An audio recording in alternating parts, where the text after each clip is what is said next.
What's going on, everybody? It's Dominic with PowerSlap News, and joining me today is Bryan Dozier High Speed. How's it going, man?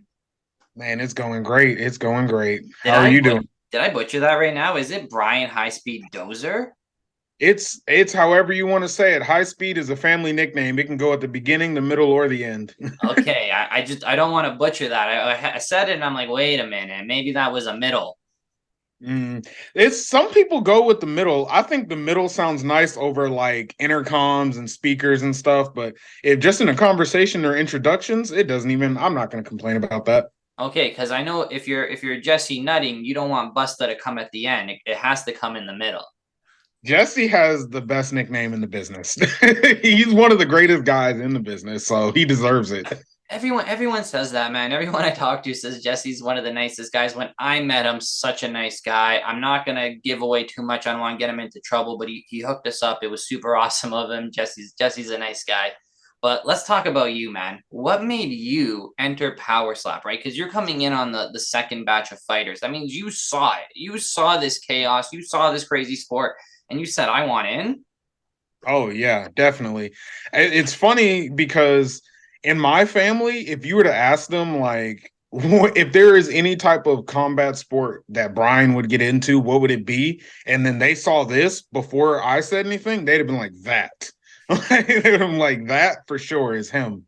Because I'm the youngest of four, so I have three older brothers. They're all bigger than me and all that good stuff. But for some reason, God decided to bless me with long arms and big hands.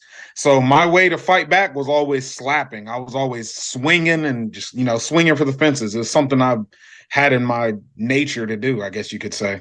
So you've been So training for this since the day one. honestly, I mean, I made a joke. It's not really a joke, but I mean, when I started playing semi-professional football, I was I saw PowerSlap and like I was like I could do that. I could do that. Didn't know how to get into it, but I was on the field practicing my slaps on the people across from me, and I was like, if I can slap this man against his will, I can make it a good decent bit. So you just mentioned football there. Any previous combat experience, or is power sport your first step into a combat sport? So I this would be my first step into a combat sport professionally. I did wrestling. That was my only combat like sport you could say experience. And when I got into college, I trained with a lot of wrestlers. So I wasn't in the sport, but I was around it for sure. Every single their first championship that they won, I got a picture with the trophy. The coach, I was so close to the team, the coach let me come up and get a picture with the trophy. Dennis Hall, he's a Olympic wrestler, so he coaches over at UD. They got a great program going there. They got championships on championships, national guys. So I've been in and around combat sports for a long time for sure. So a very athletic background, it sounds like. Yes, sir. What do you have to say to the people? And I ask everyone this question, right? What do you have to say to the people that are still saying this isn't a sport? You guys aren't athletes, the haters out there. What are we saying to these people that come up to you and they go, really? Slap fighting? That's what you're doing? What do you have to say to these guys? I actually have watched, I don't even know, can't even count on my hands probably every single interview that you put out where you've asked that question. And I thought about it. There's a 50-50 there because you can ask me, and this isn't to you, but this is like a 50-50. It's kind of like if you ask Dana White when they ask him when he's on the mic and everything, what do you have to say? Half of me wants to say, who cares what they think? You know what I mean? It's like, okay, you don't think it's a sport, whatever. And because of that, the reason what that half comes from is think about cheerleading, for an example, not football game cheerleading, which there's nothing wrong with that. But I'm talking you got people going 15 to 20 to 30 feet in the air, doing backflips and spins and all that. People are still saying that's not a sport. But the people saying that are not the people who are getting tossed in the air, who are getting flipped, who are putting their. Oh my goodness, that's gross. I'm so sorry. No problem. You know what? You've watched all my interviews. That's the first time that's happened. I normally turn my phone off. And you know what? That was Josh, who's supposed to be here doing the interview with me, who does the tech, and he's sick. So, Josh, when you watch this, you know what, bud? That was on you. I'm sorry. Sorry to cut you off. Cheerleading. I thought it was a sport. It's not a sport. Well, no, that's the thing though. Is like you still have people to this day that'll say cheerleading isn't a sport. Oh, And it's like, well, I mean, you see what they're doing? Do you see what they're putting their bodies through? They go through medicals, they go through their training, they go through recovery, they go through all this, and they still have to face that to this day. So the other half of me, the other 50% says like we're going to deal with that for the longest. It's new. I mean, back when cheerleading was a new sport, they didn't think that was a thing. And I know a lot of people are going to laugh. Oh, you're comparing PowerSlap to cheerleading? No, I'm comparing something that people put dedication and time into, that they compete for, that they use their bodies for, that they train for. It's the same exact thing. They have it on a national level, international level. It's all the same. Well, what if you take it one up and you go like someone who plays an esport, right? Someone who's dedicated to like a League of Legends or a Counter Strike. These people have training schedules and they're on regiments, and you may not consider them still athletic, but then you go one step. You got people chess. Chess is a sport, very competitive, right? So that line of what is a sport, I think people tend to bend and flex whatever fixes their narrative, but I don't like it. I think it's a sport. I think you guys generally all come from mostly combat sports backgrounds, if not something very athletic. There's very few. I think Austin Turpin is one who's coming straight off the working line and just coming into PowerSlap, right? But for the most part, everyone's put a lot of like effort into their bodies before they're coming up to slap. Oh yeah, exactly. And it's like, yeah, the other half, you say who cares, but it's also like, you can say it's not a sport, but we go through the same stuff the UFC goes through, like everyone has been saying. We go through all our medicals, we do all the right stuff behind it. They don't let anyone come up there that shouldn't be up there, as we have seen in the past. We compete, the money's real, the sport's real, the TV's real, all of that's real. So you can say it's not real all you want, but at the end of the day, you're just saying things. You know what I mean? It is what it is at that point. Well, I'm going to take you back one right there and go back to doing it right, doing it with everything. What happened? What do you have to say here? We've got 6 suspensions with drug uses. I've talked to some of the fighters. We did a live stream. Some of them came on. Frank the Tank expressed that he's had a prescription for that for a while, and he's going to look to get it cleared up. I know KO Chris said the same thing via Instagram, that he's going to look to get it clear up. He's on a prescription. They knew about these substances before, but then we have some of the others out there maybe not doing it right. Is this going to be damaging to the sport? If somebody who's just like, you're new, you're just coming into it, when you heard this, were you really crushed? Were you worried? What were your thoughts? I'll say this. I heard this. I'm glad that I won't say I'm glad that I heard it, but I'm glad that I heard it at the time that I did, because like the guys that you mentioned, KO Chris and Frank the Tank, I know those guys. I won't say I know them, down to the core personally, but after meeting those guys and talking to them to an extent about real life things, I'm not worried about the sport. Those are good guys. Those are great guys. And I mean, you got to think about the early ages of the UFC, and I won't point out names, but you know what I mean? Like, think about who was getting caught up in some things that to this day might be wearing some stuff, might be wearing some gold. So it's like you can worry about it, but at the end of the day, there's 6 guys that got caught up in some things that, might have happened, but I love those guys. I'm not worried about it. I don't think they're too worried about it if they know that they did it the right way, or at least they weren't doing anything to get an advantage. The biggest thing is getting an advantage. Were you seriously trying to get over on people? Those guys were not it. So that's as far as what I think about that. Those guys aren't the type.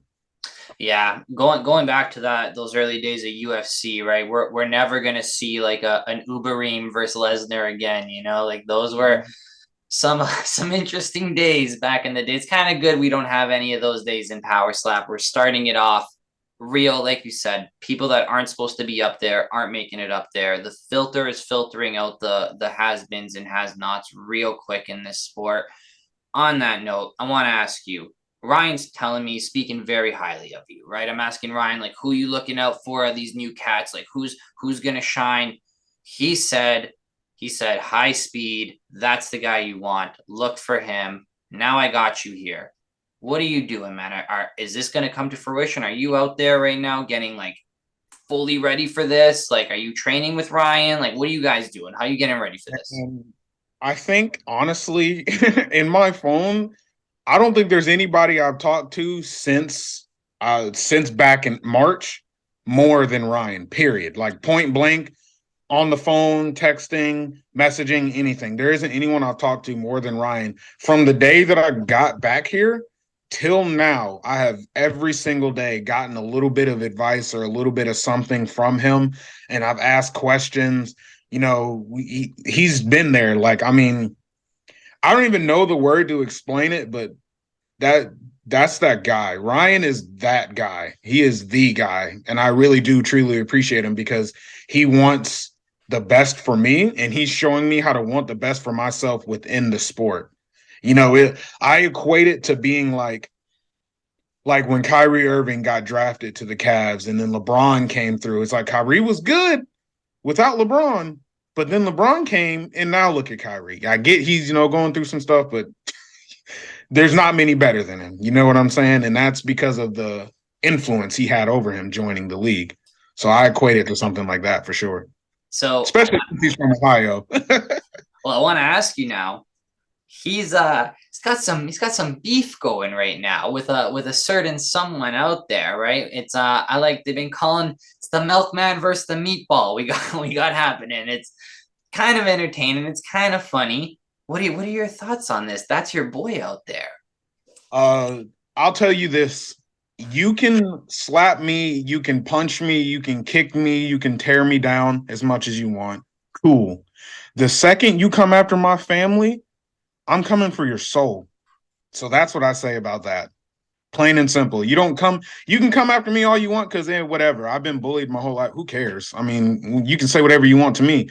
But when you start speaking on my people, that's when the fire gets lit.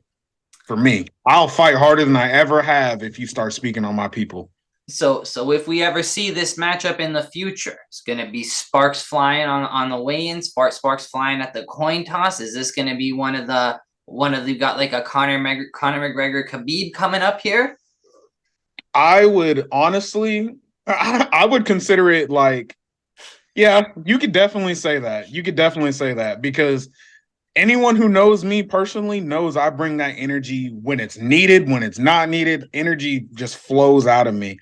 And you can tell he likes to bring that energy too. So it's going to be the meeting of opposing forces. You know, what happens when the shield meets the spear? I like that. See. As long as we keep the dollies on the floor this time, I think everything will be okay. I think the sport needs a little bit more of this flair, right? One thing I know Ryan tends to really push is, hey, you don't got that much time on that stage, right? You got your walkout and then maybe you got one slap, maybe, right? Take that opportunity, show the people your personality, sell yourself. I know I was just talking to the Mountain Man, what's his name now? I just went blank. Not Devon. In regards to what he was saying, and he tells his fighters, when you come around that corner, that camera's in your face. Let them know whose house it is, right? So having these little interactions gives this that extra little bit. I think PowerSlap needs. What do you say? I 100% think so, and I love it because it's almost like the story writes itself. It's like there's all these guys, everyone has a reason to be there. You cannot doubt anyone's reason that comes out there. So for people to have that chance to really put it out there and show it, it's the best thing for PowerSlap because it's real people. There are people who are watching this that are saying, oh, it's not real, it's whatever. You know, they can complain, but the people who are supporting it saying they actually like this or who are warming up to it like they might like it, they're going to like it for the people that are in it. I got into the UFC because I heard the story of Conor McGregor's wife doing all that work while all he was doing is fighting. And all I could think was, man, he must be some kind of guy for a woman to love him that much. That's all I could think. Man, somebody really loves him that much to support him through this. Started watching more. I was like, man, this guy's awesome. Started watching more. I'm like, oh, snap. This guy's got that flair. He's got the arm swing. He's got it all. That's what we need for PowerSlap to keep it going. Yeah, my if we're talking Conor moments, my absolute favorite is who the fuck is that guy? That was oh my. You can't write that stuff, man. You just can't. It's too good, man. It was just on the cuff. He's in his suit, like just didn't miss a beat, like flawless. It was, and again, those are the moments that make the fight, right? It's the outside the events that happen, and hopefully they stay good. I know the community generally is very positive. PowerSlap is very close, very tight knit. I know a lot of you guys end up fighting your friends, which is just unfortunate, but you're there for a sport, you're there to compete. Is that something you think would be tough? Like, let's just say maybe you and Ryan in the future. Is that something you'd be able to you'd walk away from, or you'd be like, you know what, Ryan, let's go at it. I thought about that a lot too, but the thing for me is I grew up fighting my brothers and my cousins and my best friends. Like it's just where we came from. That's what you grew up doing: slap boxing, fighting, doing whatever. You just grew up in some type of going at it. And eventually you're going to have to go. If you want to be at the top of whatever you're doing, you want to be the number one guy on the street ball court, on the court down the road, you're going to have to go at it with your friends. You want to be the number one boxer in the city, you're going to have to go at it with a couple of your friends, because you create this community of people who like the same things you do. Unless you just want to be a hateful person, eventually it's going to happen. But the best part about it is, you guys, if you think about the money aspect, you're making money together. If you think about the sport aspect, you are growing a sport. Like, there's no better way than having two people on the same wavelength right across from each other. You know what I mean? It's when two people don't see eye to eye where you start having issues. Man, that's a very like full, complete thought. Like, you really put that into like a full beginning, middle, after, like full thought process. I think that was I don't think there's anyone else who's given a better answer on that. That was a full hammered. Really thought about that one. Speaking of, you watched all my interviews. That's making me blush, bro. I like that. I'm gonna ask you this now, since I ask everybody, and maybe you've been thinking about it: height versus weight. I've asked everybody that. What do you have to say is coming into this? Have you seen it? I know a lot of people generally say they want to be the shorter fighter. They want to do the come up. They want that explosion with like the legs a little bit. What do you want to be? Do you want to be shorter? You said you got the long arms, heavy hand. Is that the difference? Is it the thick neck? What's the stature? What's the body type for an ideal power slapper? Honestly, it's funny that you asked that, because I feel like we're in this nice little gray area of a combat sport where there isn't one yet. We don't know yet, because you can't argue. You could honestly argue if you want, but let's take AJ, for example. I stand next to AJ and I'm taller than him. I don't know how tall AJ is. It might be just because I was wearing shoes. He might have been wearing slides, but AJ's a monster. You get what I'm saying? Now I stand next to Ron, the Wolverine, and it's like, golly, you know what I'm saying? Both of them are monsters. If they fought each other, who knows? You know what I'm saying? You can't tell me that you know who's going to win that fight if AJ fought the Wolverine. So it's like, which one's better? It's all about how you really use what you're given. I think the best part about builds and makes is you do have to have, you got to have a little something going for you. You got to have, if you don't have big hands, you got to be fast. You got to be quick. You got to maybe be able to deliver your power, be accurate. There's got to be something that you have to make up for what you don't have. That's what I would say for sure. Nice. Yeah, I think for the most part, everyone's saying they want to be shorter, but you're right. We've seen the upsets, and for the most part, sometimes this is decided at coin toss, right? That we've seen some people just get defeated mentally at coin toss. They lose that coin toss, and you can see it. They just shrunk right down. They're not the same. Like, leading up the house, you saw the energy was low because they know they got to take that first hit. Where there's other people like AJ, they lose the coin toss, or they're like, I'll go second, I don't care, right? There's a bit of a mental aspect to this game. What do you do to prep for that? Are you someone maybe you're meditating out there, or is this something that you've had since you've been growing up, like fighting, like you stay calm in that moment? Like, what do you do mentally? Or is Ryan out there hitting you with the noodle so you don't flinch? No, we didn't get to use the noodle. I was actually I thought that would have been fun. I wanted to do a lot of the stuff. Obviously, a lot of the guys probably told you that they saw in the house. I wanted to do a lot of that, but we didn't. I think a lot of people have their own like slight mental things that help them prepare. Some people can I take Michael Jordan, for example. For him, it was like all you had to do was say something a little bit personal to him and he was going to come kill you. You know what I'm saying? Sometimes that's just enough for some people. For me, it's a little bit of comparing to what I've been through in life because my cousins and my family, we always talked about it. And like when I would go through the hardest moments, that's when they would be like, this is a part of your story. And it would just give me the energy to take a couple more steps. Then I see another hard moment and I'm like, let me just throw that in the story backpack and keep on moving. So it's a little bit of that. And then it's also physically, I'm a little, I mean, they say you got to be a little crazy to go into something like this. For me, physically, I would always take the biggest and hardest challenge. My brother, he was 6'9", 400 plus. And I'd be like, let's go. Straight up, let's go. And he knew that. He knew he had to get me ready for life. I have another brother. He's 6'6", all-star pitcher. Doesn't mean he's big, but he can throw his hands. You know what I mean? It's an all-star pitcher. My other brother, Chris, undefeated tennis player. Like I got brothers who know how to get ready mentally. So I just turn into a sponge and soak it all up. Like I take as much as I can from them. I got a cousin who plays professionally, just came back from overseas.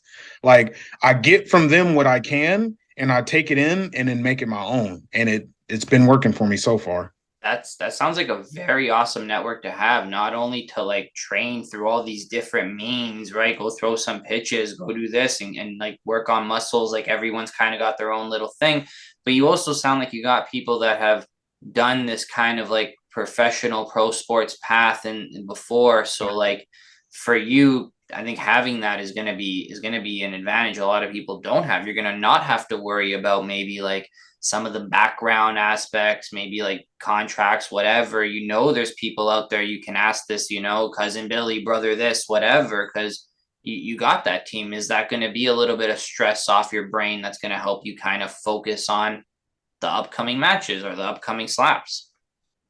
Oh, definitely. I stay me a lot of me and my family, we're very close. It's me, my three brothers, my two cousins. We're all super close. We talk a lot. But on top of that, my grandmother, my aunt, like I do have that support system where I can turn to them and ask them or tell them or show them or just, get confer with them and get information from them to bounce, ideas off of like what's going on with me. And they kind of give me, set me straight because they've all had different aspects and ways to view life. Like my aunt and my uncle, at one point they were drill sergeants, so they have structured ways to go about doing things. Like when I left for PowerSlap the first time, as I'm folding my clothes, I'm folding it and putting everything in my bag and doing everything the way my uncle showed me how to do it for efficiency. Things just work out. You never know what you soak in and what, how you benefit from it, I guess you can say. That's awesome, man. Sounds like we could talk all night. I don't want to take up your entire evening here. Before I let you go, anything you want to let the people know before you take off here? Where can they find you? Instagram, TikTok, YouTube, Rumble? You got any of that going on? Merch? Anything to plug? No merch, sadly. But I will say this: on TikTok, I'm coming up on TikTok. We're about to reach 5 million views on the page total. So I'm coming up on TikTok. If you want to follow me at OG Headbands, that's HeadBannz. That's going to be usually where you can find. Sometimes I troll people, make videos, just goofy stuff. How TikTok works. But other than that, I will say this. My name is Bryan Dozier. I am from Fayetteville, North Carolina. We call that Dreamville. If you know Dreamville, you know Dreamville.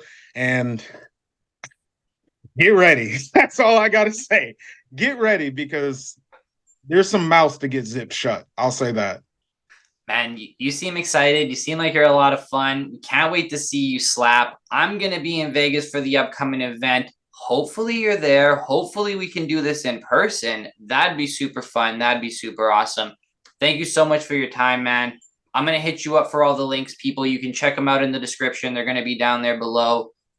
Thank you, brother. It's been awesome. Hey, man. All I'll say is I'll pay for it, but have a shirt ready for me in Vegas. That's all I'm going to say.